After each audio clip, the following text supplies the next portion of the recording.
Takže čus lidi, já vítám u dnešního videa. No a v dnešním videu, jak si můžete všimnout, tak nás tady honí pár policistů. A tahleta hra se jmenuje Don't Make the Rock Angry. Nenaštvete kámen. Samozřejmě The Rock je, víte kdo? Je to prostě ten herec, z kterého se dělají mýmy, no a je to od českého tvůrce. Já moc nechápu, co v této minihře jde, ale je to něco jako Epic Minigames, bych řekl. Tak a tohle je nějaká minihra, kde máme skákat, asi se to bude zrychlovat. Co je tohle? To je jako v Indiana Jones. Je ona tady na nás musí jazdit nějaká týpka. Ty koule. To by mělo být v pohodě. Nejhorší je, když vám to hodí přímo před ksicht. Třeba jako teď. Ale vyhráli jsme. Tak co tu máme dál? The Rock se naštval. Dobrý, teď bychom to mohli přežít, prosím. Yes. Tak, proč se naštval teď? Takovýhle obíčko. Boom. Budeme první. Jako první získáme tu hru.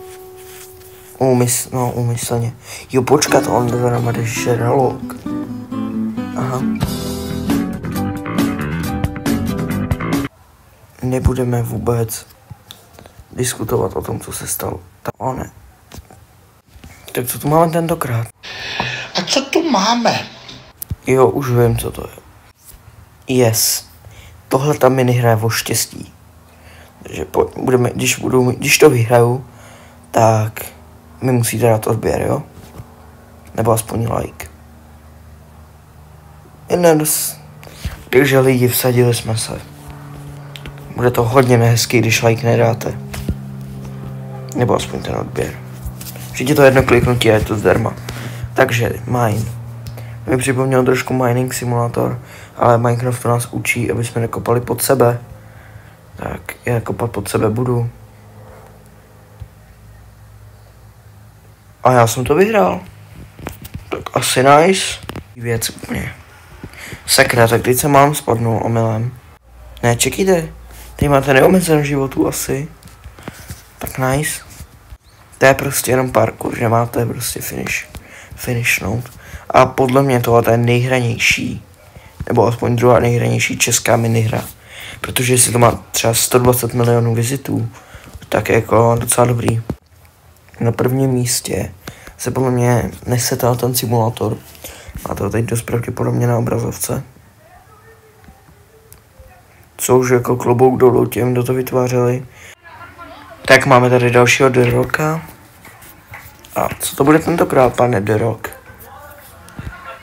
Go to the middle fast. Čekej, ono se to zmenšuje. Já to asi nestihnu, dobrý. Pojď, to budeme první. To si děláte srandu, protože jsem vždycky první. Extrémní štěstí. No, ne, už nejsem, budu poslední. A ten The Rock se mu povedl, jestli to je jeho model. Musel dát docela práci. On už zase se naštval. Jo, Watch the Spikes, já myslel, že to máme na to jako vstoupit. Jo, to je easy. The Rock zabil právě teď sám sebe. Já se to radši nebudu dotýkat, jako víte co. Tak co to bude tentokrát, pan The Rock? Jo, tohle to znám. To je z Fall Guys, taková věc. Že to za váma propadá a my tady musíme udělat pořádnou díru. Aby propadlo co nejvíc lidí.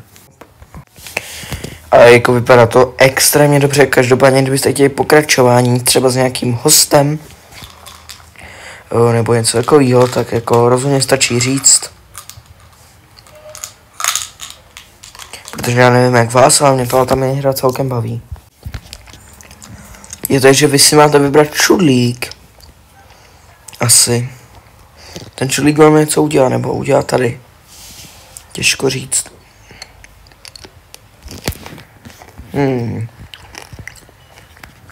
Červené jakože máte dát odběr.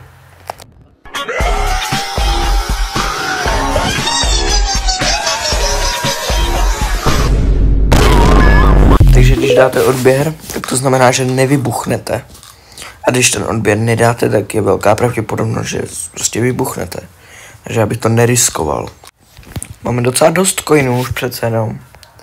Mohli bychom si za to koupit tohle, ale já chci do příštích videí šetřit na tohle, jestli budete mít zájem o další party samozřejmě. Tady bych někoho odstrčil. Odstrčil jsem zatím jenom jednoho člověka. Tak co? Winner! Winner! Byl jsem první, podle mě. Doufám. Chtěl jsem být první. Jo, to je, jak se to jmenuje? To je taky jedna minihra v Robloxu. Už si nemůžu vzpomenout, jak. Tady máte samozřejmě, když se nudíte, doporučuji zahrát.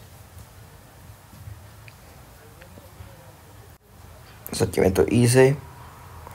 Chápu teda, jak to nikdo nemůže přežít. Kolik máme už vinů? Co si můžeme kupovat za viny? Co tady dá kupovat za viny vlastně?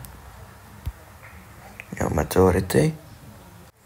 Tyjo, docela už dost meteoritů tady spadlo. Pranks. Hele, backrooms tady máme. Tady je těch levelů insane, fakt jako extrémně levelů tady je. A my můžeme vlastně sbírat i ty koníčky. O ne, The Rock. Next bot. Tak to je nice. Ne, proč jdeš po mně, kámo? Já se musím modlit, že tady není slepá ulička. On je podle mě rychlejší než já. Já mám takový blbý pocit, že je rychlejší. On má podle mě speed. Normální postavička, kdybyste to nevěděli, tak má speed asi 16. Tak co to bude tentokrát? Co to sakra je? Ne. Že máme zůstat prostě na ty podlaze takový. Nesmí nás to zabít hadem, že ty lasery nás zabijou. Teď mě to docela ulízlo z rek, jakoby. A já chci strašně moc ten coin. Já chci ten coin. Nice. Ne. Ne. A viděli jste to, jak jsem to úplně olíznul.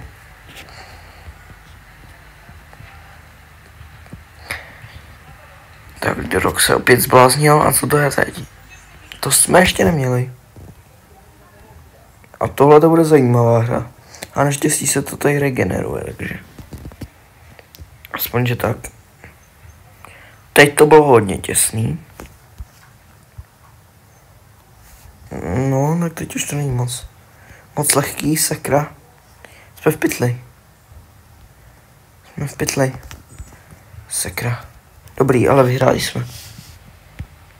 Tak co tu máme tentokrát? Asi nás nesmí spadnout prostě banán. Jak prostě to je jak nějaká naváděná raketa. Jak si vás ten banán vybere, ne úplně. Jak se vám jde jak nějaký mazlíček. Ale já mám mazlíčka banána. Já chci někoho zabít, prosím. A nechci zabít sám sebe. No tak nic. Vyhráli jsme i tak. A každopádně jdeme ještě poslední hru. Protože už máme 1000, což jsem chtěl. No a máme tady Robin the Bank. Dobře, dáme tomu ještě jeden pokus. Dobře, tak dáme tomu ještě jeden pokus. Prosím, že to můžu podlíst. Jsme těž... Hej, já jsem se toho nedotkl. Já si fakt nedělám srandu, já nejsem si vůbec vědom, že jsem si toho dotknul. No a jako tohle to mám asi jak ne. Dobrý. Pojď, ale tohle to chci fakt finishnout. A vyhrajeme Mr. Beast to trezor s diamantem. No nic, já se tady s váma loučím s Vinem a s tímto diamantem. Na u dalšího videa čus čus.